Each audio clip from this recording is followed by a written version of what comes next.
tudo bem? Eu sou a professora Rafaela Lima, professora de Biologia, e o nosso tema hoje são as especializações de membrana plasmática. Quando a gente fala de membrana plasmática, a gente está falando daquele envoltório celular que é formado ali, tem na sua composição fosfolipídios, um pouquinho de colesterol, algumas proteínas que o atravessam ali, que compõem, um pouquinho de carboidrato, e tem como uma característica importante a permeabilidade seletiva. Ela permite a passagem de algumas substâncias por essa membrana. Mas, no nosso imaginário, a gente tende a imaginar de que as células, né, ali, é uma bolinha ou um retângulo, que é tudo muito lisinho, que é tudo uma coisa só. Mas não, podem haver modificações na membrana plasmática, que a gente intitula, então, de especialização. Afinal, é uma modificação que ela tem um propósito muito específico, então, super especializada, né? E aí eu quero mostrar para vocês e começar aqui a indicar algumas delas. Em algumas literaturas você vai até achar algumas outras um pouco mais específicas, mas as principais estão aqui. E a gente começa com uma que é bem famosa, que são as microvilosidades. Aí você fala, poxa, é bem famosa e eu nunca ouvi falar. Quando a gente fala de microvilosidade, ela, onde você vai encontrar ela de forma muito expressiva, são nas células intestinais. Então você tem aí o teu intestino delgado, que é o local onde vai haver absorção de nutrientes. Tudo que você come vai terminar de digerir lá e vai absorver, vai ser absorvido nesse intestino delgado. E qual é o diferencial das células intestinais? Elas têm justamente microvilosidades. Nessas microvilosidades então, tem uma vascularização aqui que permite uma maior absorção de nutrientes. Imagine você, olha aqui meus dedinhos, e que eu falo para você que a absorção do meu creme que eu vou passar aqui, ela acontece só na pele dos dedos. Se eu estou com os dedinhos fechados, passo aqui, passo aqui, passo aqui. Se a gente fosse medir essa área, seria, vamos arredondar bizarramente, 10 centímetros. Agora, se eu faço isso aqui, eu tenho muito mais área de absorção. Eu aumentei a minha superfície de absorção. Então, você entende perfeitamente a missão da microvilosidade. Seu intestino já é imenso, já são muitos metros, 7, 8 metros.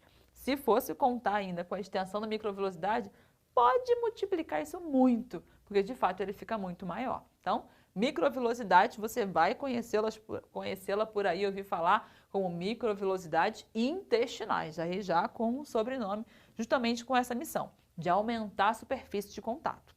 Então, é a famosa? Está num lugar importante? Super!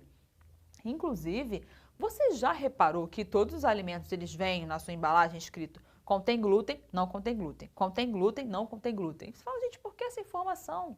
Porque muitas pessoas são intolerantes ao glúten, que é um composto presente em vários cereais.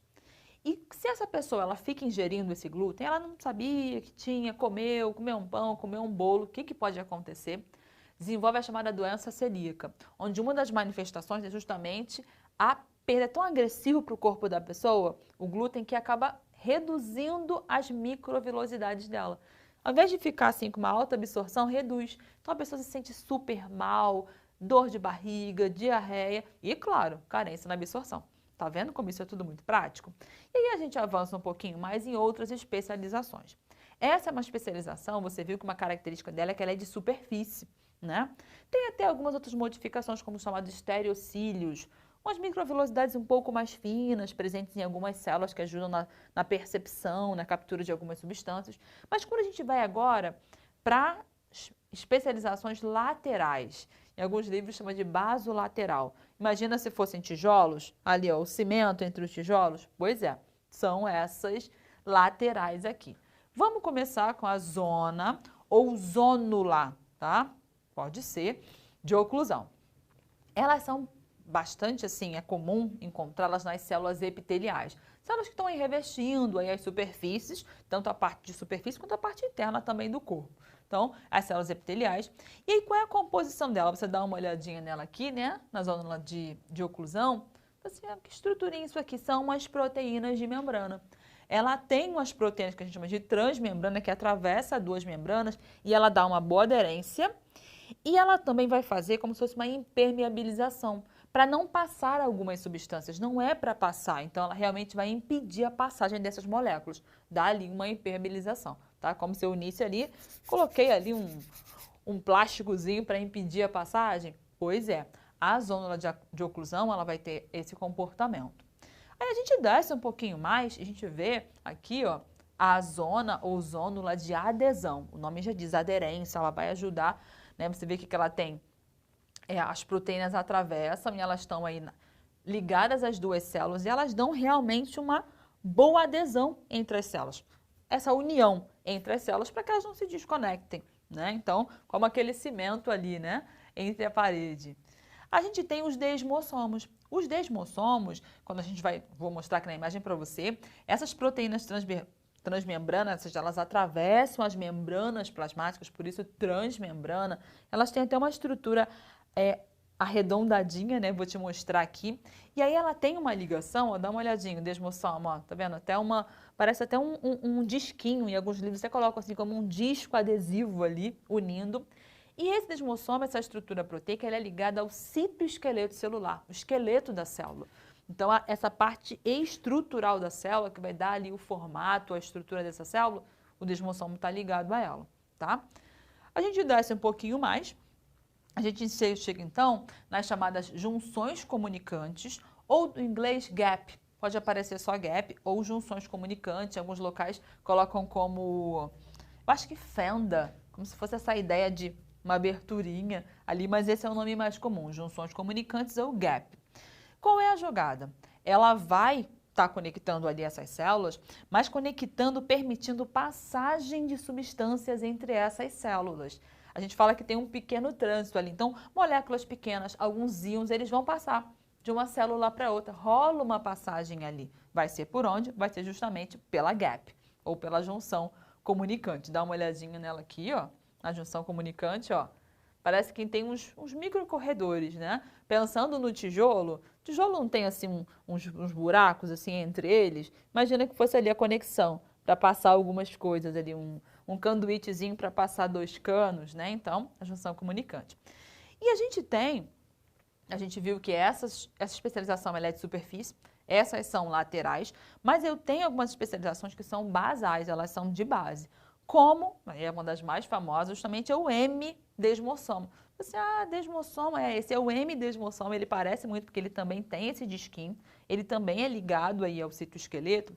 Só que no caso do M-desmossomo, a missão dele é ancorar essa célula à sua base, essa base que a gente chama de lâmina basal. Então, assim, em algumas regiões do nosso corpo, as células elas sofrem muito atrito. Se você pensar, por exemplo, comi um biscoito aí muito sólido, muito durinho, ele vai descendo, vai raspando aqui no nosso trato digestivo, essas células precisam de uma boa aderência, né? Então é importante que elas sejam bem ancoradas nessa lâmina basal. Viu aí? A gente falou então de especializações tanto de superfície, quanto laterais, quanto basais. E eu fecho essa aula te falando de uma que você pode ouvir falar por aí, porque essas aqui a gente está falando muito de células animais. Mas na célula vegetal, a gente vai ter uma que é famosinha, que é o plasmodesmo. Aqui, ó. Então, em células de planta, porque pensa, a planta é envolvida pela parede celular, de celulose. Então, é bem rígido aquilo ali. Ela não vai ter essa coisa tão fluida, essas comunicações entre as células, não vai ter. Porém, ela tem uma, não vai ter, estou falando que vai ter, né? Vai ter uma. Vai ter o plasmodesmo. O plasmodesmo, ele acaba criando tipo um corredorzinho entre uma célula vegetal e outra, uma célula de planta, permitindo justamente a troca de substâncias citoplasmáticas entre elas. Então, você vai ver a imagenzinha, então rola aqui uma passagem. Sim, o nome dessa especialização é o plasmodesmo. Em algumas literaturas, você vai também verificar que entra no grupo das especializações de membrana o glicocálix. Quando a gente tem ali a estrutura da nossa célula, a gente estuda a membrana plasmática. Na membrana plasmática, na parte externa, tem ali alguns carboidratos aderidos a essa membrana, associados a alguns lipídios, a gente chama de glicolipídios, associado a algumas proteínas, a gente chama de glicoproteínas, que eles vão ter funções como, por exemplo, em especial, a identificação daquela célula, para que ela seja identificada quimicamente por outras substâncias, por outros elementos da célula. Então, se por acaso você verificar o glicocálix, sim, ele também, por algumas literaturas, pode ser considerado uma especialização da membrana plasmática. Tranquilo? Não deixa de fotografar a nossa aula para você poder fazer o seu resumo, estudar com calma e ficamos por aqui. Até a próxima. Tchauzinho.